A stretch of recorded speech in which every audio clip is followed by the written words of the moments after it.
Welcome to the Streaming Our Stories, or SOS podcast, where we use this platform to promote Sella Arts Fest vendors like Linda, Mayra Trinkets and Things.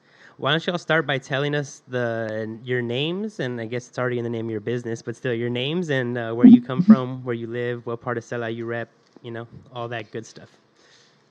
Okay, my name is Linda Cantley, born and raised in LA, currently living in Lancaster.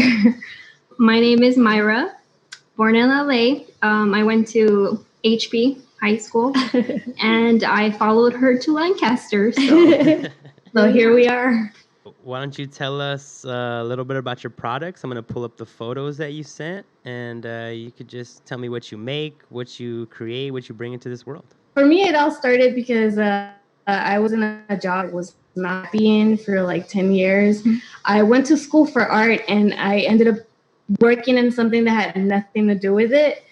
So I quit, and then my sister's like, "Hey, we should do this." And I kind of didn't take her seriously at first because I don't know, I just didn't take it seriously.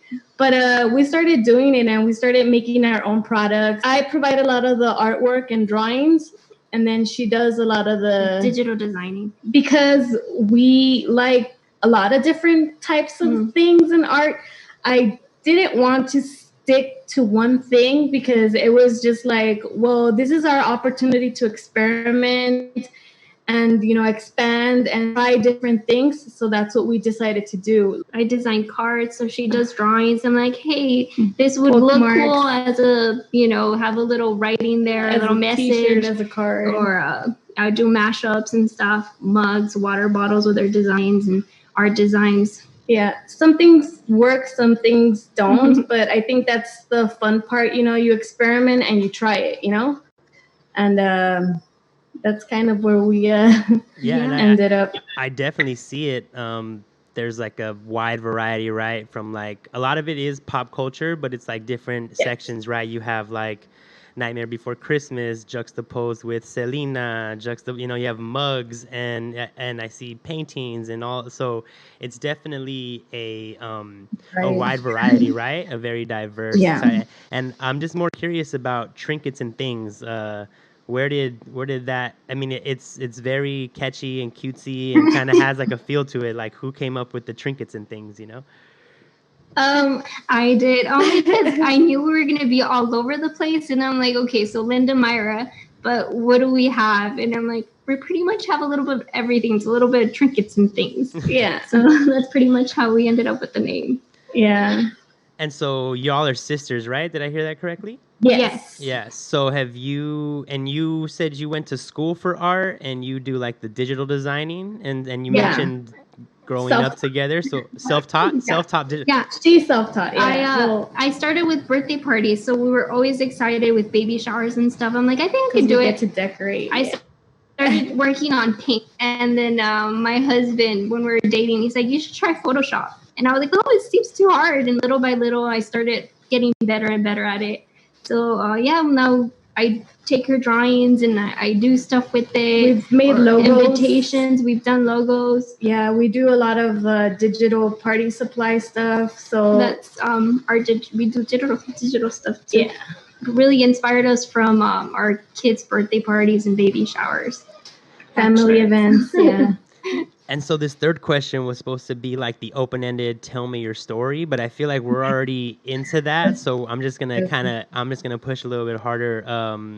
Growing up, was art always? I mean, you mentioned memories of drawing together and like sharing that experience, but has art always been like a super important part of life? And when we were little, that's one thing we bonded with. Yeah, we always did. Even like little crafts, just like little things, Yeah, well, I think my mom was working a lot, and it was just us at home a lot. So it was one thing to like keep us occupied and busy and entertained. And then in high school in HP, I did take AP art, but I don't know, I just didn't pursue it in college.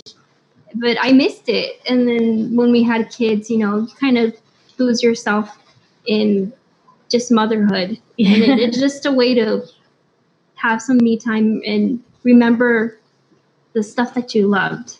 For me, I always wanted to do art. I always wanted to do something with art.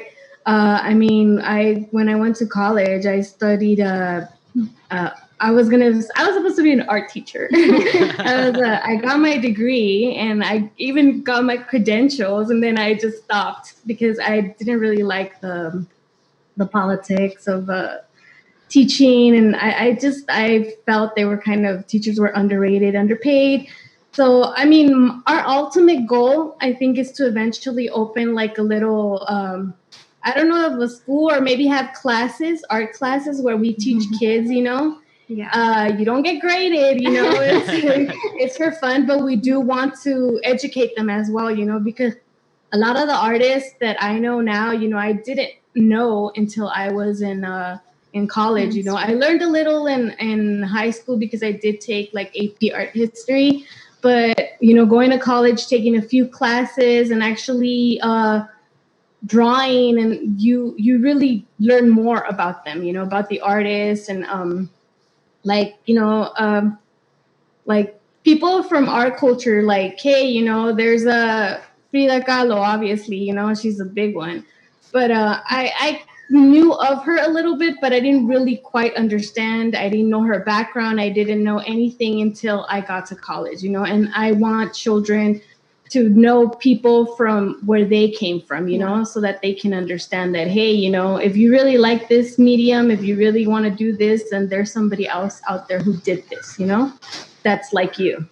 No, I feel it. I feel it. What you're touching on is like accessibility, right? Like I didn't learn about the Exactly. great Mexican muralists until I got to Eli. It's like Exactly. not Yeah. accessible unless you go into academia. You learn about Cesar Chavez, but you don't learn about the artists who were making all the posters and how big art was and like promotion and all that. How important it was to, yeah.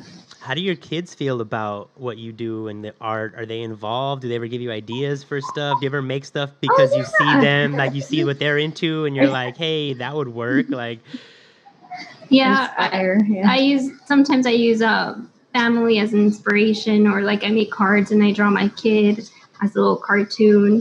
And yeah, our kids they know when we're working. We've taken them, so they experience the pop-ups. Yeah, with us. So they know we work hard, but we also have fun and enjoy what we're doing. My daughter, I mean, she once in a while she'll be like, oh, I want to draw, or oh, I want to do this, but coming from, she doesn't really like it, so when she does say it, I get like super excited. I'm like, oh my god, she sees mommy doing it, so she wants to do it. Oh my. So I do think it influences her, Yeah, my like 3-year-old. she's willing to try. Yeah, My 3-year-old, he's been drawing since he's 2. He just likes coloring and painting. And my 7-year-old, he's not so much into it, but he sees everyone, so he tries. Yeah. And it's a nice way for them to express themselves differently and have something other than using the tablet.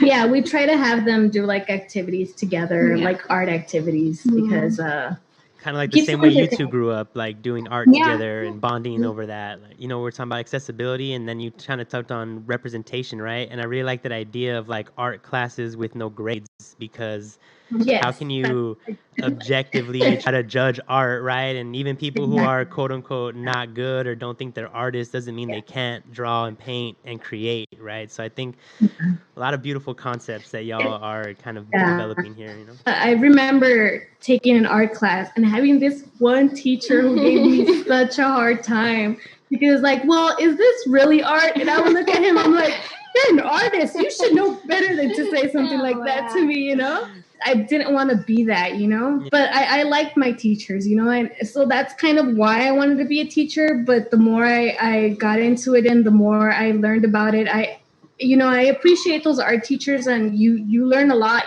but for me, I wanted to go about it in a different way. Like I said, our goal is to have maybe classes or lessons or little kits where they can take home and do little projects different things, Well, this has been a great conversation. Thank you for your time. I know we had scheduling issues. Congratulations on the new life achievements. I'll make sure to put all your social media handles and links and everything in the description, and I'll share with you as soon as this is ready to go. Any last words? Want to say goodbye or shout outs to anybody or anything while we're here? Last thing.